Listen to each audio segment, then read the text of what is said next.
Greetings and welcome to the energy of Aquarius. This is Ron from Tarot of the Twin Sun. Tarot of the Twin Sun is a functional order within the order of the Twin Sun.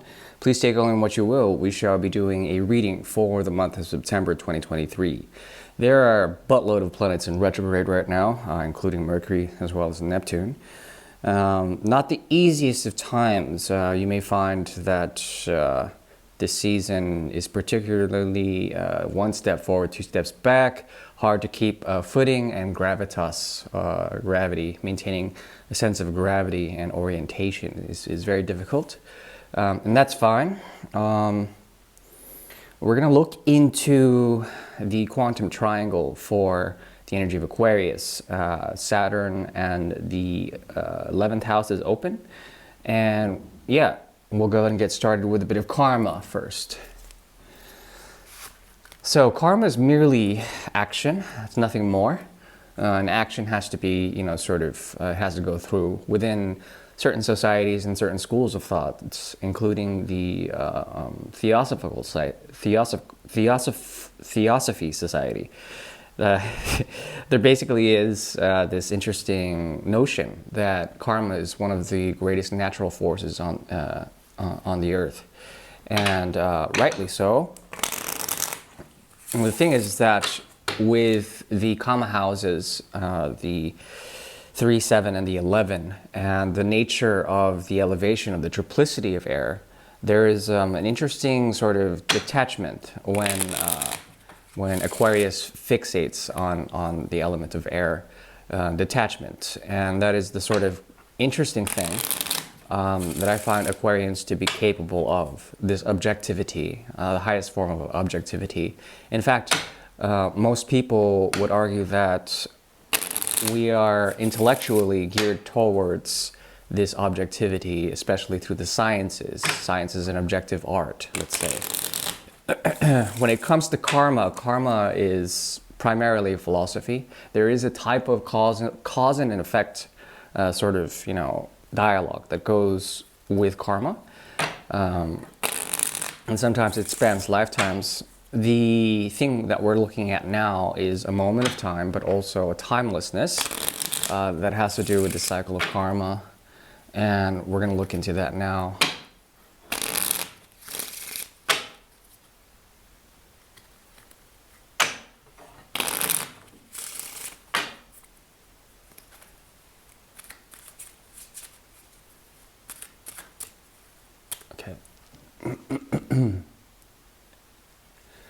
Right. So for this month, we have the Ace of Cups in reverse. We have the 7 of Rods in the upright. We have the 9 of Pentacles. We have the 9 of Swords as well. We have the 10 of Pentacles below this. Okay, so this speaks about a falling out with a situation, a needing to find out and purify your place of work, your family, trying to figure out what's missing there. And it has to do with fertility. Fertility of family, fertility of a commitment, what is being gleaned there. At the same time, there's an end of a cycle, and this end is pointing to something that requires you to explore other possibilities. It has to do primarily with the 9. So the 9 of Pentacles, the 9 of Swords is showing up. In the past and the future outcome.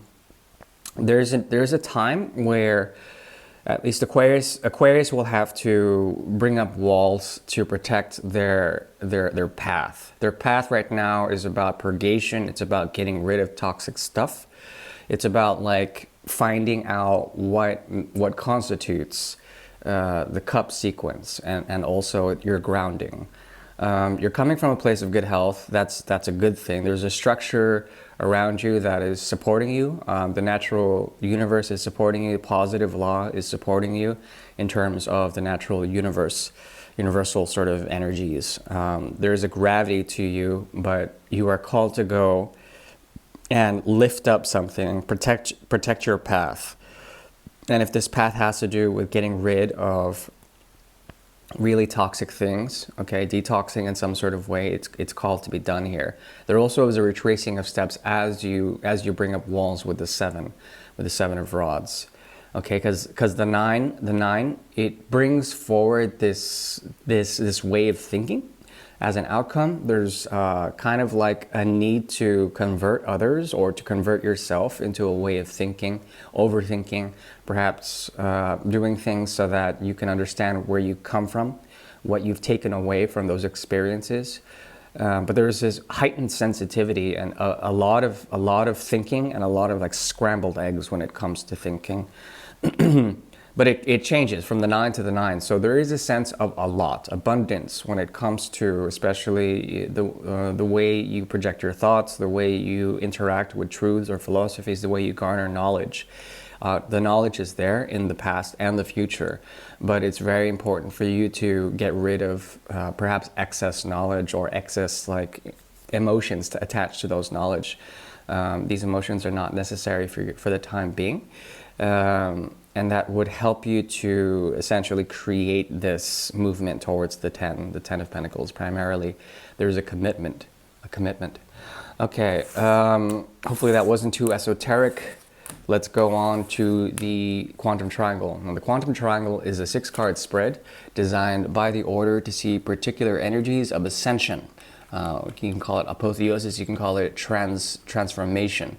And it's tied to 6 cards, 2 triangles, 1 and 2 triangles. And as these triangles work together, they overlap and they create a pentagon. They also create, at least when they're in reverse, they create a pentagon, but they also create a translocation, a crisis. It negotiates a crisis between 2 states of Aquarius, 2 states of past or present, past or future, present or future, and 2 different versions of timelines for you, and they work together to create an outcome. Okay, let's see what happens here.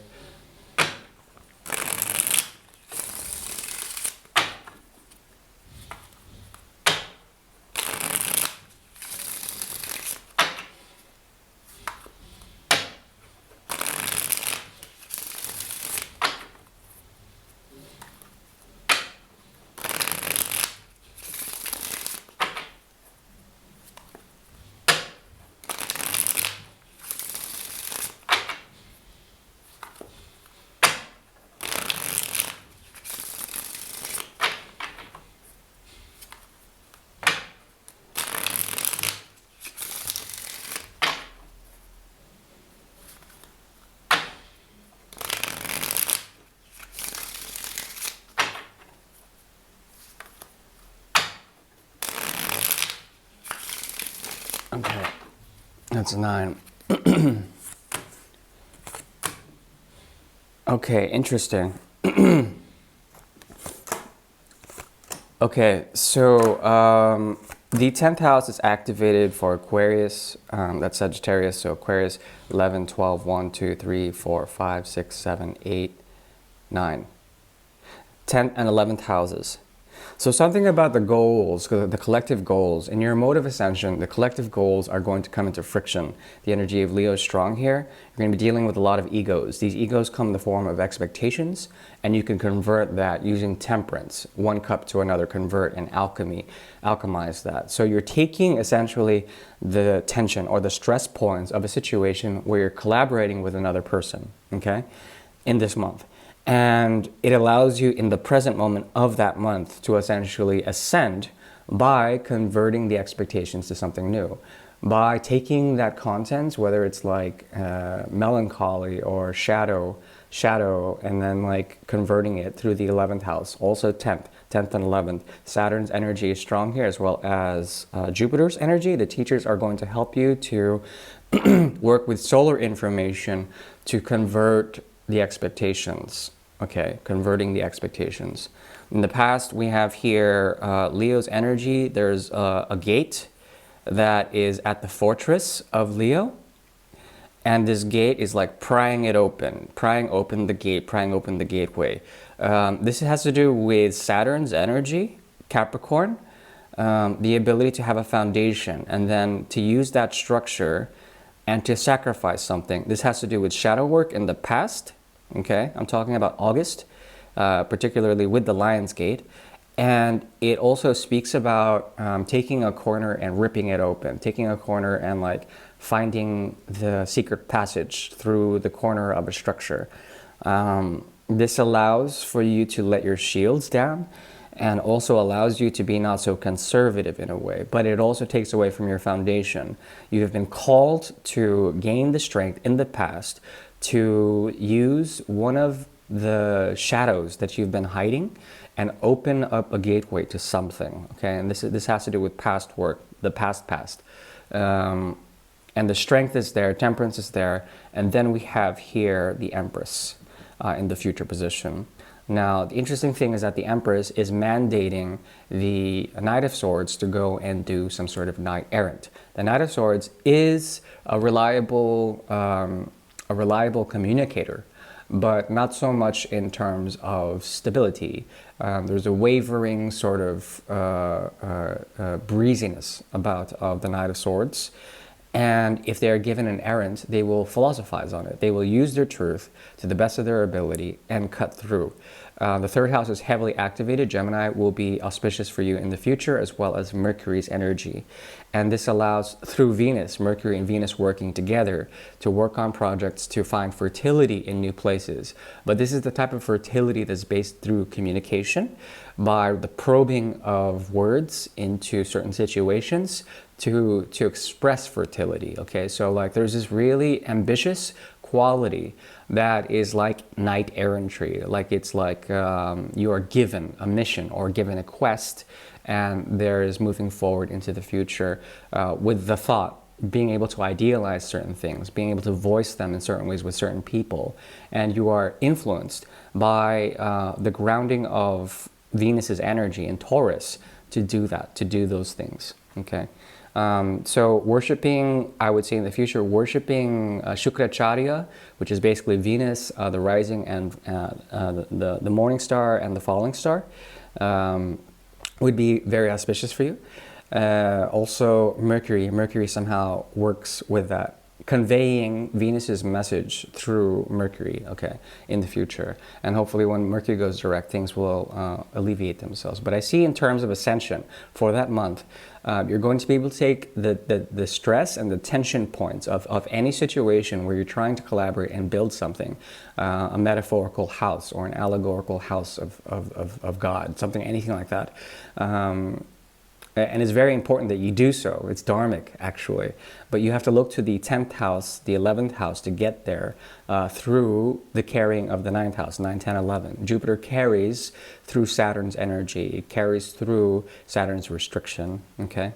That's the very best I can give you in terms of advice. There's something about the structures you're dealing with that are heavy to the point of numbness. And there's an ability for you to get out of certain situations, cut yourself out, but it would leave you isolated if you do so. There's something about the mirror working technologically that binds you to this reality. And it's important to note that every mirror is a look into the past, okay? That's the very best I can give you. Okay, thank you, bye-bye.